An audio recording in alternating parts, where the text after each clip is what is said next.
Hey there guys. Today I'm going to talk about one of my favorite subjects when it comes to seducing women. And this is a little play that I have used and developed over multiple years. So I have a strong feeling that this will work not only for me, but for most people out there. Now, here's the point of it. Most conversations that you might have with women or adults in general are pretty boring. And the fact is that adults are boring. And we know this because when we were kids, we always thought that adult subjects were dull. No one wants to hear about your work. No one wants to hear about what you do for money. No one wants to hear about those boring necessities that adults do. But there's something that triggers the brain into an element of joy when we start talking about childish things.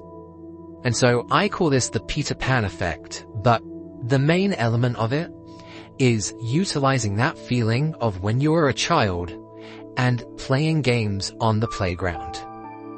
This way then you don't really get stuck into small talk and you won't be seeing her lose interest very fast. Now this isn't a very complicated thing to do. It's actually something that is very simple and you were already good at it when you were a kid. Now what this is essentially kiddie playground games. Now I know immediately most people are like, kiddie playground games? Ugh, that's stupid. Well, yes, it kind of is stupid, but that's the whole point of it. It drags people into doing something that's fun, that's not boring, that's silly and playful. And it works all the time, especially with girls. And it also triggers something that has a bit of nostalgia to it, because people already know these games from when they were kids, and it's going to give them that sense of familiarity. It's going to help you build rapport really quickly because it's something that you can bond over, which everyone can, but to a juvenile extent. And it just shows that you're a little bit more fun than the average guy who takes himself far too seriously. We don't care for people that take themselves far too seriously. We get so enlightened by young energy that if we can utilize that to the best of our ability, we are going to be attracting people so quickly.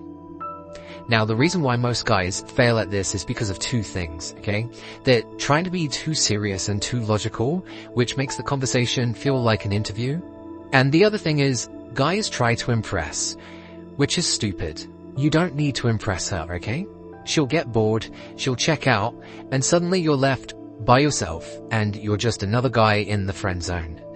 Attraction isn't logical, it's emotional, and that's why we should be playful, because it builds a nice moment together that really gives that sense of nostalgia, like I mentioned. Playground games are the key to doing this. So I'm going to go through a couple of different playground games which you would have already known about, but I'm going to tell you why you should use them, and I'm going to explain my favorite one which has never failed. Now, the first one that's always fun to do is the classic rock, paper, scissors. Now, this game works because it's fast, it's competitive, it's going to engage her without her even realizing. And it's also going to create some small interactions that really trigger elements in her brain that you didn't even realize. Now, you could do this of like, who pays for coffee or who pays for the next drinks. That's the whole point, okay? You don't need to always make boring payments so serious. You can make it as a nice little fun game, a nice little challenge. It takes her on a little adventure. But also, whenever you beat her, or if she beats you, you always have that physical interaction, okay? The paper goes over the rock, you're holding her hand. Hold it for just a couple more seconds than you need to, okay? It's gonna create that element of attraction and comfortability. And that's the whole point of these games, is that they're making her feel comfortable with you. You've got a fun vibe, but you're also innocently creating more kino attraction. Now, another one that I really enjoy when I talk about maybe energy between someone, you talk about this little energy game. Now, I don't know if you've ever heard of the bubble trick or the bubble game, but I'm going to try my best to explain it without any imagery. But you place your hands in front of you, and the palms are facing each other. They're a little bit separate by like a couple of inches, and she's going to either put her hands on the inside or the outside. I suggest that she puts her hands on the inside, because the whole point is that she's trying to feel this bubble, and she's going to push against your hands. You need to hold this for at least 30 seconds to a minute to make the bubble feel real, and she's going to feel this imaginary bubble because you have created energy between you two. But on top of that, the entire time, you are making physical connection for a solid minute, and she is completely enjoying this moment. She'll probably stick along with it for as long as she wants because it gives her an excuse to hold your hands to some degree. I can't tell you how well this works because it is a fun game. It messes with the brain, creating this imaginary bubble. It's playful. No one ever does it anymore. And the entire time you're creating that physical connection, which is going to really help you attract her more and more and more. Now, there is another one that I don't necessarily suggest, but I'm going to mention it because I was surprised on how well the bubble trick worked, that it led to her actually leading the interaction.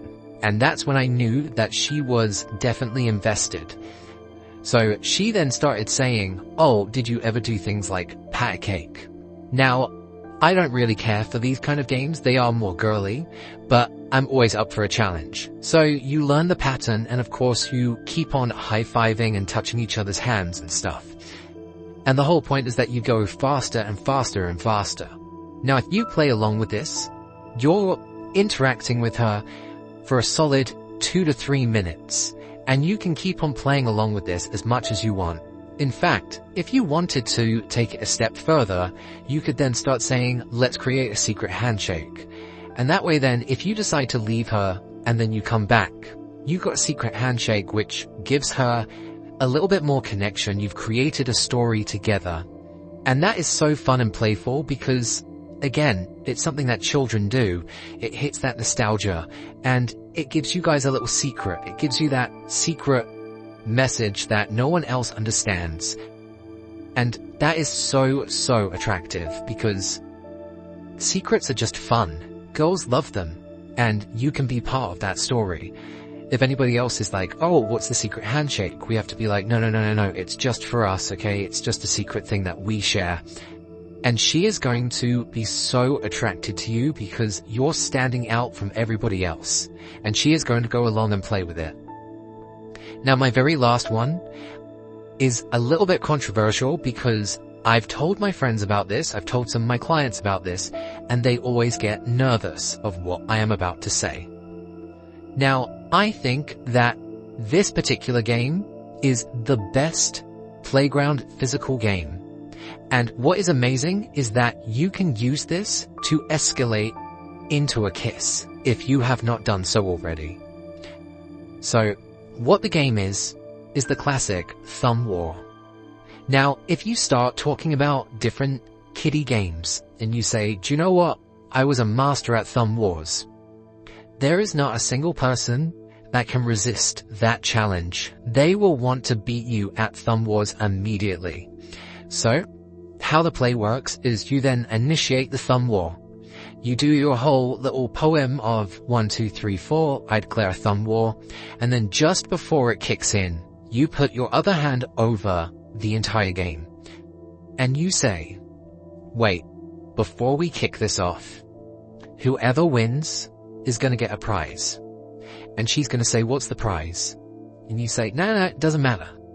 Whoever wins, they get a prize. That's how this game works. This entire time, you are holding her hand with both of your hands, and she's not moving away. She's engaged. You are creating this physical connection, and she is feeling more and more comfortable. You're going to know pretty quickly from her reaction if she's ready to escalate or not, because she knows what's coming. She's not stupid. She'll play dumb, but she knows what's coming. And so what you'll do then is you will play the game, and chances are she's going to let you win. And even if she doesn't try to let you win, you can always cheat, tag team in your other hand, and completely demolish her. Now, at that point, you're going to say, looks like I won, I now get my prize. Whilst you're still holding her hand with the thumb war, you then start to pull her in. She is not going to resist. You pull her in, bring her arm over your head, and so smoothly go in for that kiss. Now, you can just say, alright, that was my prize. But chances are after that, she is going to say that she wants another kiss. This is one of the most powerful plays I ever do because it's so fun. It creates comfortability and it escalates so seamlessly. I promise you, it's never failed. And I keep on telling my friends to do it, and they keep on getting scared too, because it does take quite a bit of balls to go from a kiddie thumb war game into a kiss. But it's so seamless, and it's really helped me with my comfortability. Now, if I wanted to go into the kiss, I don't necessarily need to do the thumb war, but it's so fun that I highly suggest it. So these are my takes on playground games, which I think create an astonishing amount of attraction that you did not realize you could do. Kiddie games are so powerful, way more than people give them credit for. So give them a try out there. Maybe give yourself a little bit more playful energy. And until next time, guys, keep on seducing.